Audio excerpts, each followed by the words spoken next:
Welcome to Wholly Fractional, the podcast dedicated to elevating the role and success of fractional workers everywhere. I am your host, Andrew Graft. Wholly Fractional, the future of work starts here, and it starts now.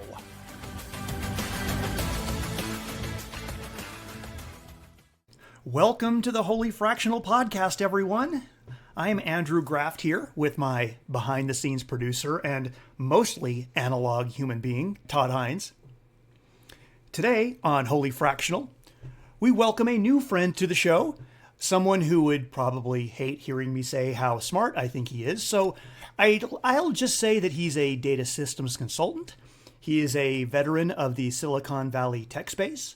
He is a gem of a human being. And today, he brings with him an insider's perspective on the future of AI, particularly in the software industry. I am, of course, talking about the founder of Bits on Disk, Alex Rasmussen. Welcome to the show, Alex. Thank you very much for having me. No, pleasure is all ours.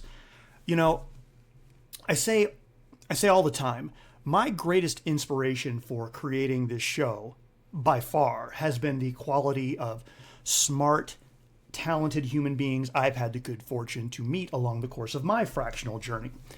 And every day I meet people whose knowledge and insight I think are important to share with others, thus the whole rationale for this show. And sometimes those topics have to do with running your own business, and sometimes they don't. Today's show, it falls more along the latter lines. Instead, it's about what I believe, in my opinion, is one of the most important, most talked about topics in the world today, artificial intelligence. And my conversation with Alex a few weeks ago about this very topic was so thought-provoking, at least to me, that I asked him if he'd be willing to chat with me about his insights on our show, which he graciously agreed to do. Now, to be clear, we are not planning to dive into such existential topics like the ethics of AI or how we need to plan to welcome our robot overlords when they officially arrive. No, today is simply an exploration of the impact of AI on the future of the workforce, specifically in the software and technology space. But I do believe there are lessons here for anyone who might be similarly concerned about their jobs and their future livelihood. So thank you so much for joining us today, Alex. Very, very happy to be here. Thank you. So like I said, the crux of today's conversation, it's a deeper, more critical look at AI in the hope of separating fact from fiction and assessing its potential impact on the tech industry workforce. But before we dig into that, let's talk a little about you for a moment, Alex. We'll start right at the beginning. Where did you grow up? So I grew up in Los Angeles and did my bachelor's degree at UC Berkeley, did my master's and my PhD at UC San Diego, all in computer science. And so I've been a California kid from the beginning, and I'm also one of these weirdos who was actually born in LA as opposed to moving here. Well, we're lucky you were. We're delighted to have you, regardless of wherever you were born. This is just fine. Let me ask, so early on in life, when did you have maybe that first inkling that this whole technology thing was something you might be good at? You know, so I was very lucky. My dad is an engineer and worked at the Jet Propulsion Lab for many years. And so I was introduced to computers from a very early age. He was a very kind of early adopter of the personal computer. And I thought when I was in high school that I wanted to make video games for a living. I still remember distinctly like the first time that I ever saw a Super Nintendo. And just my little mind was just blown, and I'm like, I want to do that. When I got to college and I kind of learned a little bit more about the games industry, I decided that maybe that wasn't for me. But I also was very fortunate to learn a whole lot about a whole lot of things, as one does in a bachelor's degree, and one of them was database systems and distributed systems, and so that's kind of where a lot of my focus has been for the last about 20 years of work in the industry. And so for the three of us who maybe don't know what database systems and distributed systems are, just for us, like what are we talking here? Sure. So I broadly focus on data infrastructure. Databases are kind of a big piece of that.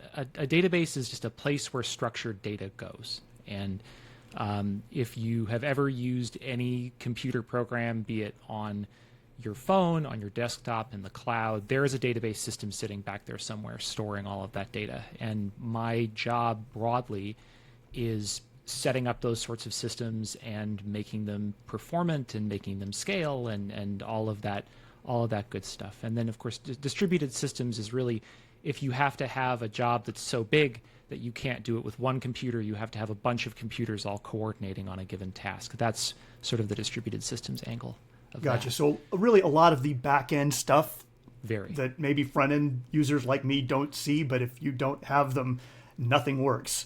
Yeah, I like to say that I sit in infrastructure, and infrastructure is kind of like plumbing and electricity. When it works, it's kind of invisible, but when it doesn't work, it becomes a problem very, very fast. I believe that, absolutely. You mentioned you got an undergraduate degree, and then you went on and got a master's degree, and then went on and got a PhD in computer science. I was really curious, what does one learn in a PhD program in computer science that you don't do in bachelor's or master's? What made you decide to keep going? That's crazy. That's a very good question. I joke sometimes that I went to school until somebody told me that I had to stop. But so in a bachelor's degree, you get a very broad exposure to the field, but in any individual kind of sub area, you don't go super deep because there just isn't enough time. In a master's degree, you kind of narrow that focus slightly, right? So you go from maybe I'm learning about everything related to computers to I'm just learning about systems, and I'm going to go into systems, but there's like database systems, and there's file systems, and there's operating systems, and there's all kinds of different systems. And then in a PhD, you go very, very, very deep on one kind of subtopic, and the goal really is to advance in whatever small way to advance the state of the art in that thing.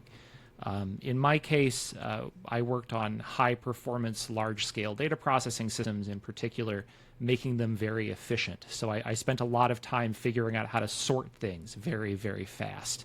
And so that, like, I like to say though that what the PhD gives you more than anything else is you learn how to figure out something that nobody else has done before.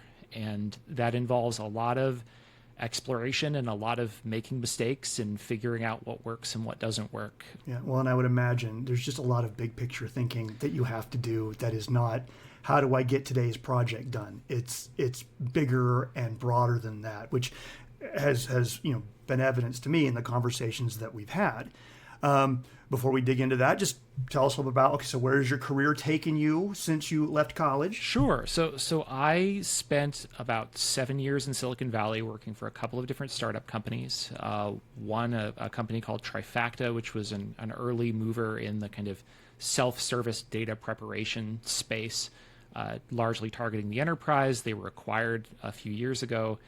And then I was VP of engineering at a biotech company called Freenome for a couple of years, where I was focused on the kind of software and data processing side of their work, which was a blood-based screen for early stage cancer that was kind of augmented with machine learning. So it kind of treated cancer detection as a machine learning problem. It sounds like Theranos, but it's significantly less vaporware than Theranos was.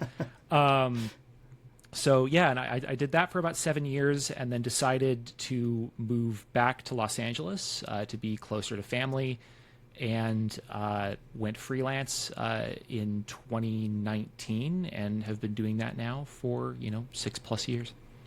Oh, that's fantastic. What kind of problems do you solve? What kinds of clients do you solve them for? I mean, who's kind of your target? So I work almost exclusively with startup companies, many of whom are based in Silicon Valley. I think part of that is a consequence of just where the center of gravity of the industry is, and part of it is a consequence of my own network. And a lot of my work comes in from my professional network, either from my time in the Valley or just from previous clients. But I help those startup companies either build their data infrastructure from nothing or improve it and make it work for the next kind of phase of their business life cycle. I do that primarily through fractional staff augmentation. So I am embedded into the client's team as either an army of one or part of a typically very small and scrappy team. And I do some advisory stuff on the side as well, but most of my work is fractional staff augmentation. Oh, that's fantastic. Well, I mean, clearly, you got your bona fides. I again, very, very impressed. It's great stuff. Let's turn to the subject of AI for a moment. Alex, when we were talking before, I found myself fascinated by the work that you've done and the expertise that you've gained over multiple decades to get there. And, at the same time, I mean, as we were talking, I couldn't help but think about the subject that seems to be on everyone's mind these days, how so many jobs, especially in software development or tech, seems to be at risk due to the emergence of AI technology. And I assume, is it safe to assume that some chunk of your work these days revolves around AI? Yeah, I think so. I think that in order for any AI system to be successful, you have to have data to feed it, either while you're training it or while it's actually doing the work that it's doing for your business. So as a consequence of that, a lot of the work that I do with clients is adjacent to AI. Given what we hear, how concerned are you about the risks to your own personal livelihood of the advent of AI? And from what we hear, it's going to do everything. Yeah, I think my position on this is somewhat middle of the road. I am neither a believer that this thing is the golden hammer for which all problems are nails, nor do I believe that it is just a bunch of hype and is going to amount to nothing. I think two things before we kind of dive in. The first thing is, I do not claim to be an expert on AI.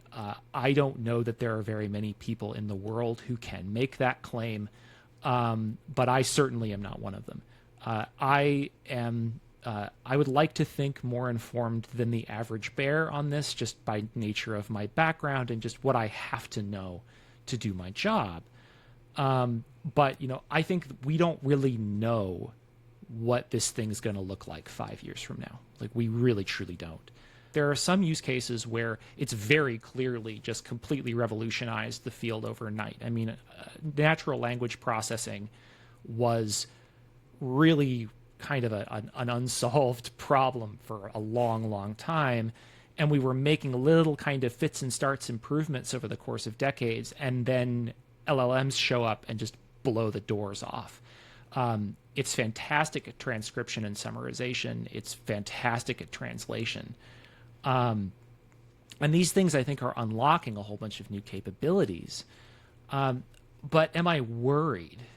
I don't think so. In the broad scheme of things, I don't think so, and I'll tell you why.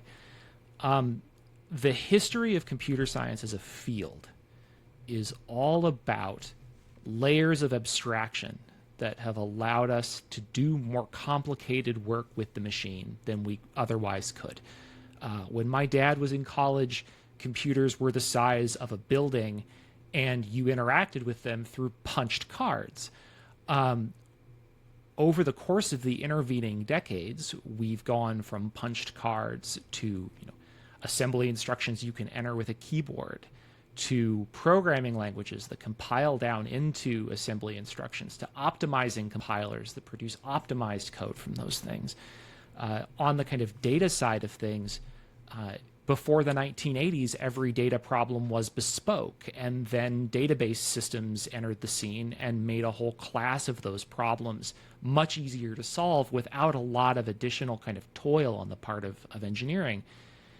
And I think what we're seeing with AI and generative AI specifically is just another iteration of that process. It's new tools in the toolbox that take things that were incredibly difficult to do before, make them significantly easier, create their kind of associated problems, right, that we'll then have to solve with the next generation of things.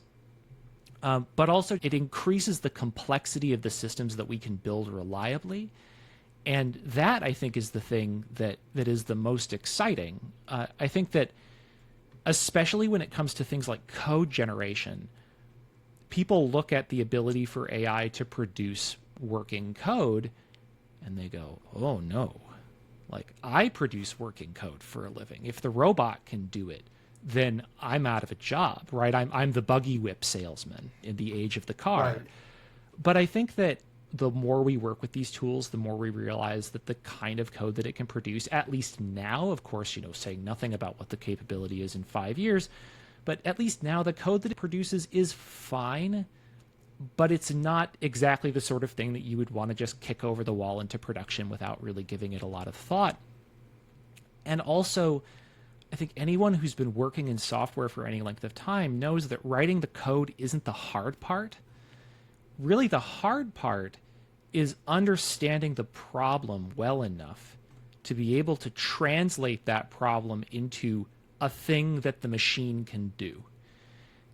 And, I think that problem is still something that I would argue would be pretty resistant to AI unless we get the kind of the stuff that the most optimistic people are talking about, where you have super intelligent general purpose AI that does everything for us, which I honestly I would love to live in a post scarcity future where AI runs everything.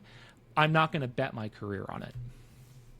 Well, let me ask you this. When we talked before, you've given us a little bit in terms of, okay, here's what AI does well.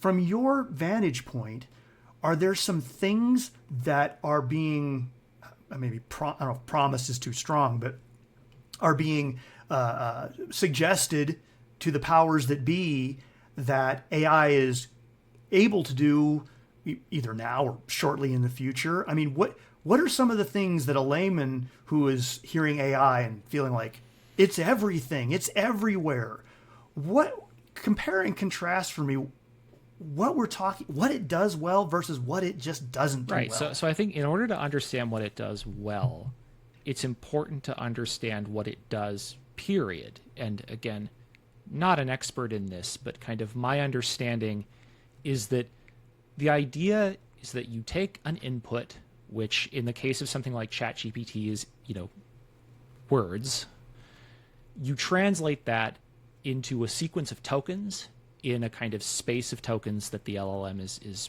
pre-trained to understand. And it's supposed to predict the most likely token that comes next after the tokens that you give it, right? I sometimes like to joke that, if you say shave and a haircut, the LLM's job is to say 2 bits, right? And the thing that's interesting about this is that we've had these sorts of things for a very long time, but they've historically been very small, right? Both in terms of scale, kind of the number of the size of the token space that it can operate in, and also just the amount of data that's been used to train it on what is the most likely next token from this particular sequence. And there have been some kind of structural improvements in that, but the biggest thing that we're seeing is that these things are now being trained on copies of the internet. And I think what that unlocks is that if you have something that's very good at predicting the next word and it's trained on every word that the human species has ever put to paper, it becomes remarkably good at producing coherent responses to a lot of things, right? And that's not just for English, right? It's real good at producing things that look pretty good, right? And in a lot of cases, I think what it's really, really good at and I think this is probably down to how it's trained and what data it's got, is taking a lot of text and turning it into a summarization of that text, right? So for instance, if you take a transcript of a conversation like this one, you can ask the LLM, produce me a summary that looks like this. It will produce you a summary that's pretty good, that's like surprisingly good. And anytime that it needs to take a lot of stuff and turn it into a small amount of stuff, it's very, very good at that, and it demos extremely well with that. I think that where things get much more complicated, and this kind of comes to the perhaps over-promising and under-delivering side of this, is if it needs to do anything that involves answering a question with confidence, right? So you ask it, is it going to rain next Tuesday? Well, based on the stuff that it's got in its kind of training corpus, it has no idea, right? Now you have things like tool calling where it can be intelligent enough to say, oh, I need to go out and look at the weather for next Tuesday and tell you, right? And for relatively straightforward stuff, it seems to be pretty good at that. Once you start talking about like, here's an internal knowledge base, give me answers to questions about this knowledge base, then you start getting into issues of like, how do I give it the context, right? How do I give it all of the additional words that it needs to summarize to tell me the answer to my question? And this is very much kind of the undiscovered country at this point, that how you retrieve and what you retrieve and the way in which it's presented to the LLM are all incredibly complicated problems to solve that are very nuanced and very vertically specific and require a lot of domain knowledge to really get right, at least right now. And when I look at that, what I see is, okay, well, maybe the job of the software engineer is not what it was 10 years ago. But the job of the software engineer has not been what it was 10 years ago for every 10-year period that you can think of, right? When I was in graduate school, the cloud wasn't a thing that we could, or at least it wasn't a thing that we could afford. So you had to buy machines and rack them in racks and power them on and replace disks when they died. And all of that stuff was part of being an infrastructure engineer. We don't have to do any of that stuff now because the hyperscalers have solved it for us largely. But of course, that doesn't mean that our jobs go away. It's just the complexity shifts somewhere else. So I think that you mentioned, this is so interesting to me.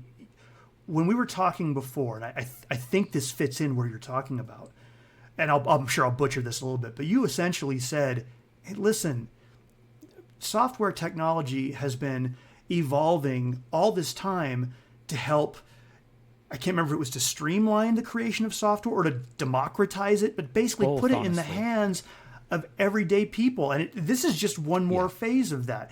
You mentioned Excel. Yes. So this is one of my favorite, especially as a data person.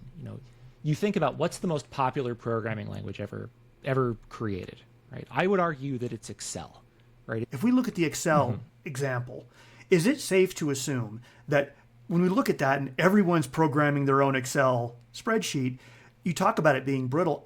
I don't imagine, it may be a little better even with AI, but I would imagine the more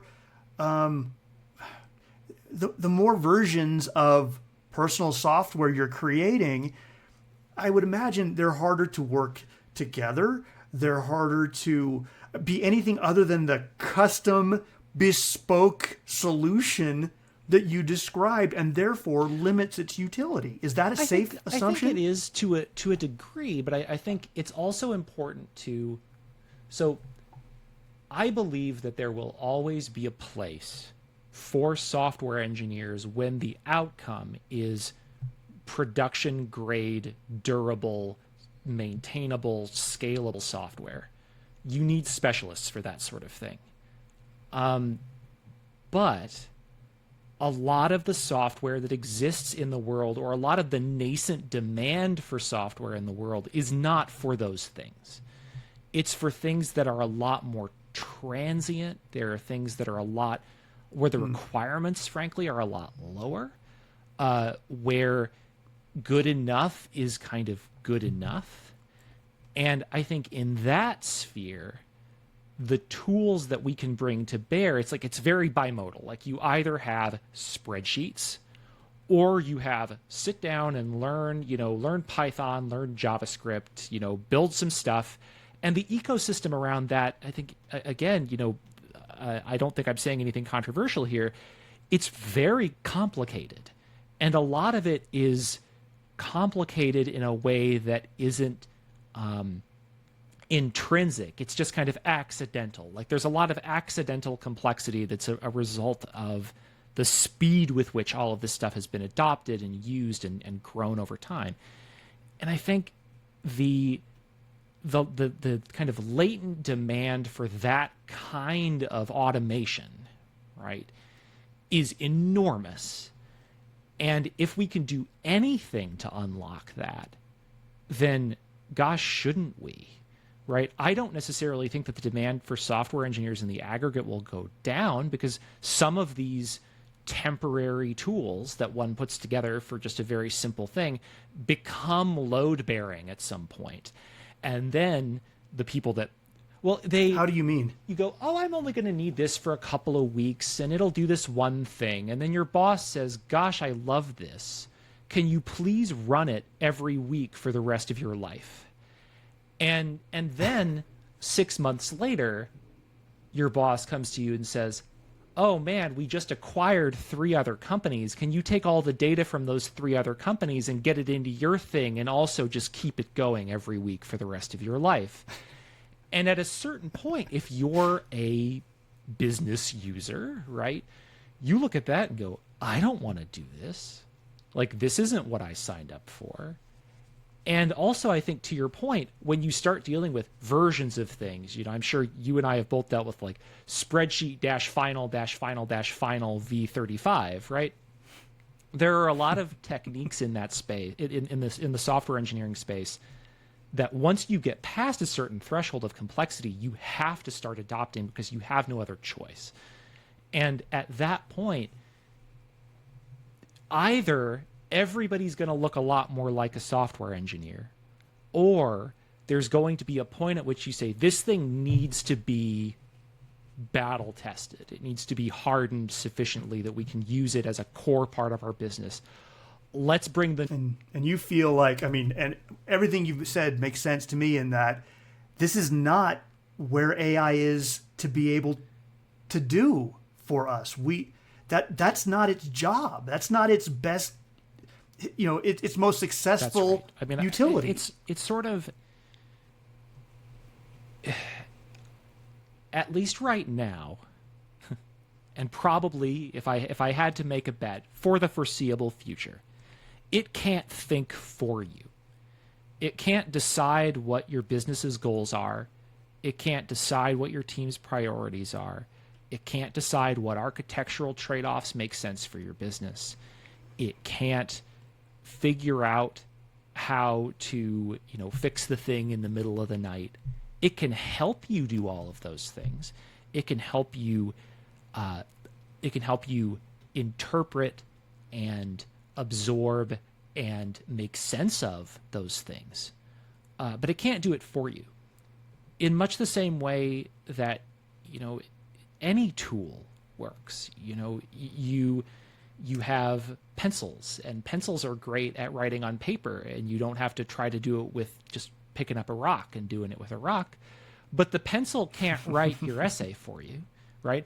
And I think people believe somehow that AI can. They do, but I think also it's interesting because this comes down to like, will AI replace all writing? No. Will it replace a subset of mundane, bureaucratic, technical writing that is very pro forma and that nobody really likes to do? Sure. Like to some extent, it already has.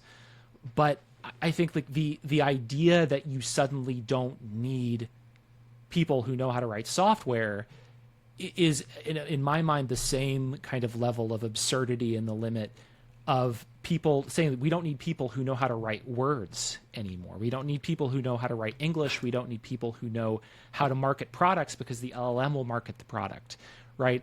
I think that right, like it's extremely reductive, and frankly, like for the people that are being targeted by this, it's a little insulting, right? That you think that, well, the next token prediction machine can do my job for me, either says something really awful about my job, or it says something really kind of scary about the token machine, right? And at a certain point, I think my take on this remains just, it is a tool. It will be used as a tool. Hopefully its goal will be to reduce the amount of toil and increase the effectiveness and the efficiency of the people that are using it, not necessarily replacing those people outright.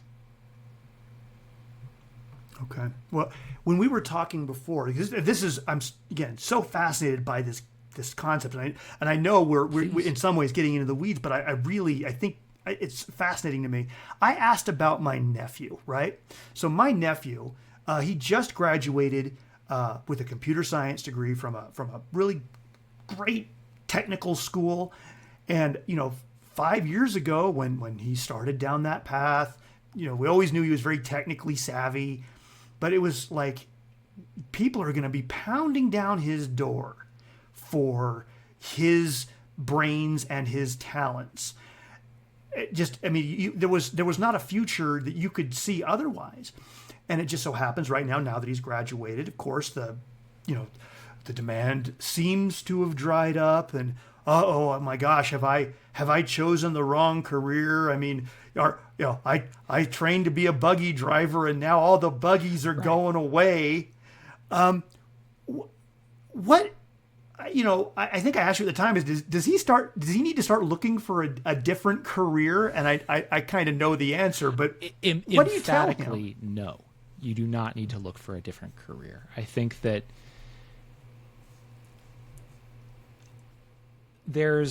cynically, I think that what we're seeing from a lot of the boosterism around AI will replace software engineers, you might as well go and do something else, is coming from people who want to sell you software that purports to replace software engineers, or it's coming from people who want an excuse to reduce the size of their workforce for other reasons.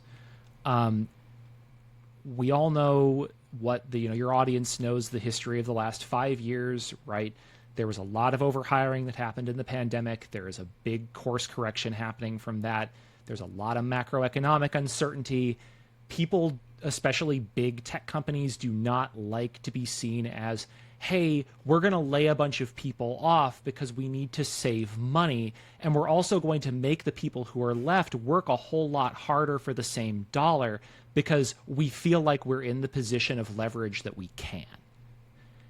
I think that that's what's happening now. I think that another piece of this is that a lot of executives are being sold this idea that they don't need to hire junior people anymore, that they don't need to train junior people anymore, and that instead they're just going to hire a handful of senior people and have the senior people and the robots do everything. And that, frankly, of everything that's being talked about in AI, that is by far the most chilling aspect of this for me. I don't believe that the Terminator robot future is coming, but I am very concerned that there is a generation of people coming out of universities now who are being told, your job won't exist very soon. Why are you even doing this? And, when I was an undergrad, I started at Cal in 2003. And at the time, the dot-com bubble was fresh enough in everybody's memory that the things that I was hearing in college were, why are you in computer science and not in business? Like, your jobs are all going to be outsourced to India and China in 5 years. There will be no jobs. The dot-com bubble has popped. Like, the good times are over. Silicon Valley, there's no more money. There's no more money. Right? It's just, and looking at that now, obviously that's just silly, right? Because that predates the kind of modern explosion of prominence of the internet. It predates social media. It predates smartphones, right? And all of that, the short-sightedness of, well, the current situation, we are now at the end of history. The current situation will persist forever. I knew a number of people who were like, this major's too hard. I'm going to go into business instead. And, honestly, more power to those people. If that's what they wanted to do, then great. As we said at the top of the show, I have been building stuff with computers for a very, very long time. I love doing it. I can't imagine doing anything else.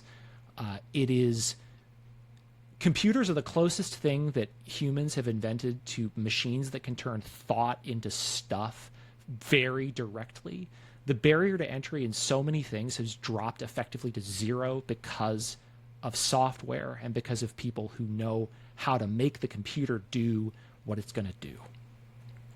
And to throw that out for a generation of people and to tell them, this is the end, there is no job for you, I think it runs a pretty big existential risk, right? Because I'm 40 years old. I have hopefully somewhere between 20 and 25 years left in the labor force. If there's nobody coming up behind me, who writes software in 20 years? Now, the boosters will tell you, well, the AI writes all the software in 20 years. And yes, if you believe in your heart of hearts that this technology has no complexity ceiling and that it's going to keep getting better and better and better until it replaces us all, then maybe. But frankly, I don't buy it. And I think if you're making a bet and you really like computers and you like programming and that stuff really just lights you up and you want to go off and do this, yeah, the market kind of sucks for juniors right now. There's no two ways about it. I am willing to bet that in a couple of years that will not be true anymore. And I remember. Go ahead, please.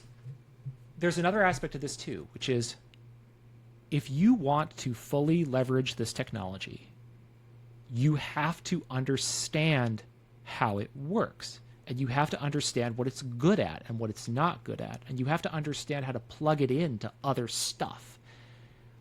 A lot of that is the stuff that you get even from a programming class in college, to say nothing of a computer science degree. If you take a couple of programming classes in college, you will get some insight into how the computer works. The people who have that insight will be ideally positioned to take advantage of any kind of evolution in this technology over time. And, what we've seen so often in computers in particular is that for those who don't have that background, it's the magic box. And the people who run the magic box can basically do whatever they want because you don't have the ability to change the magic box. And I think that the world needs more people with insight into that in the presence of this just fundamentally kind of this shift in capability. The world needs more people who understand it, not less. And I think that's not just from a business perspective. That's from a policy-making perspective. Some of the stuff that I see around kind of the world's governments prepping for this future of AI and adopting it is just kind of makes your blood run cold, because you look and you go, most of the people that are on these committees have absolutely no idea how any of this stuff works. And right. So it sounds to me like the advice you're giving to my nephew, yes, clearly keep going. But you also mentioned, and I thought this was a really good point, where you said there's going to be a difference between a a software programmer or whatever that title is who uses AI, yes, and the one that doesn't, that it's not poison. It is actually there's you got to learn how to use it. It's just it has its place. I think that a it fair has its assessment? place, and I think that like it has its place it's like very important to kind of prescribe what we're talking about there, right? It has its place in terms of what applications will benefit from it and what applications will not. What applications is it ethical for a human to be out of the loop, and what applications is it not? We're already seeing a lot of applications of AI for, things that are not necessarily having fantastic social outcomes.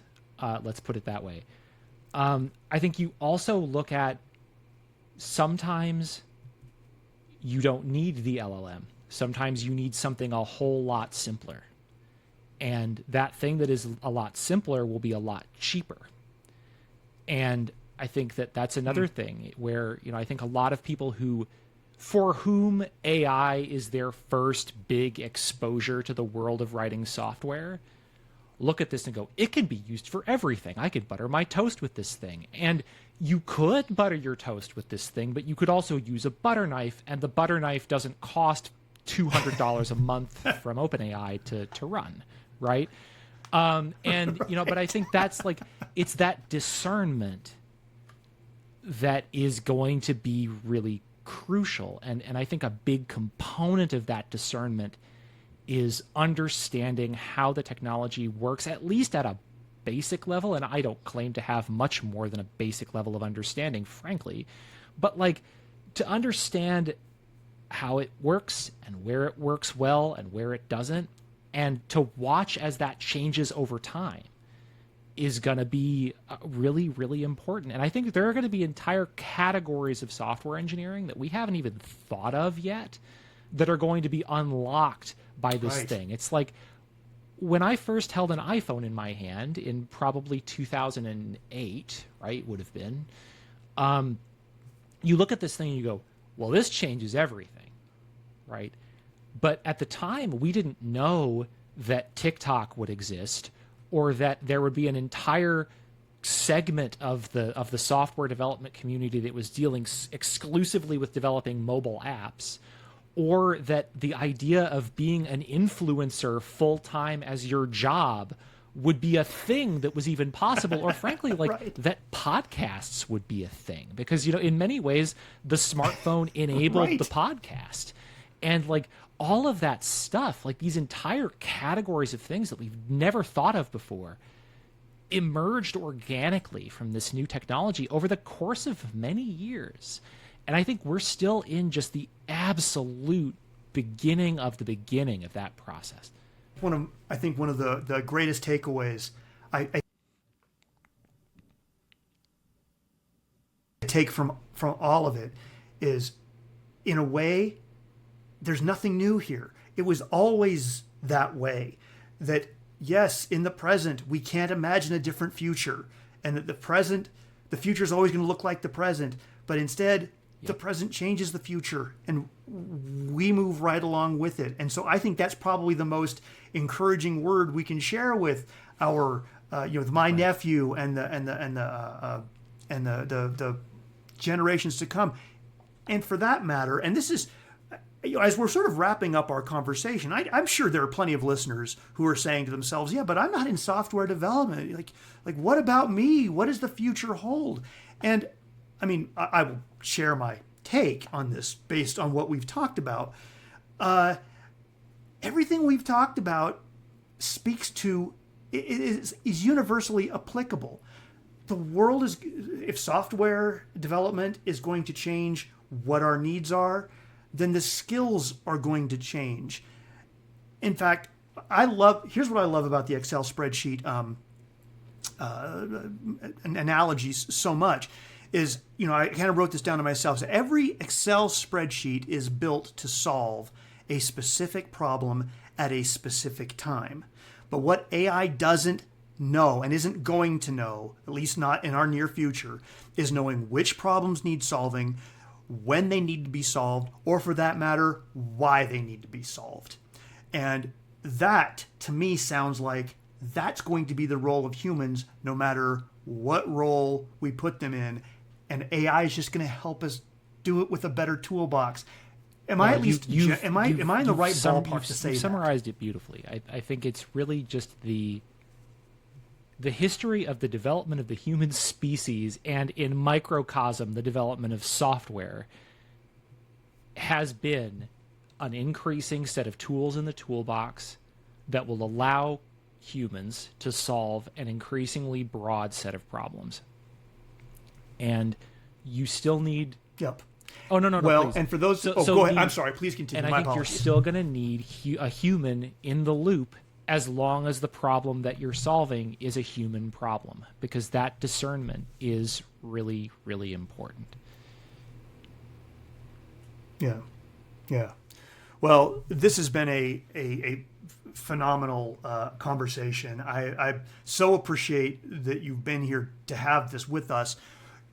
I think it's very important for people to know, where can listeners learn more about you and your work? Because I would imagine there are plenty of people who are hearing this and saying, I could stand to talk to someone who is who's closer to the ground on this than maybe they even understand. My business, I do business as Bits on Disk. My website for that is bitsondisc.com. I'm also on LinkedIn. I have a Blue Sky, but I don't really check it. But yeah, I would say that if your listeners are interested in reaching out, which, I would love to hear from them. Best way to do that is to email me. It's alex@bitsondisc.com. Fantastic. Well, again, Alex, thank you so much for spending time with us today. I look forward to having you back. This is just my brain, to speak Gary Larson-esque, my brain is full. I'm going to have to let it spill out somewhere so I can be ready for our next conversation. Yeah. All right, ladies and gentlemen, with that, we come to the end of another edition of Wholly Fractional. I want to thank our guest, Alex Rasmussen, for appearing on the show today. I also want to thank the world's best podcast producer and my partner in part-time, Todd Hines, for making this journey with me. And finally, a big thanks to you, our listeners, for joining us today. Until next time, stay healthy, stay safe, stay human, and stay fractional.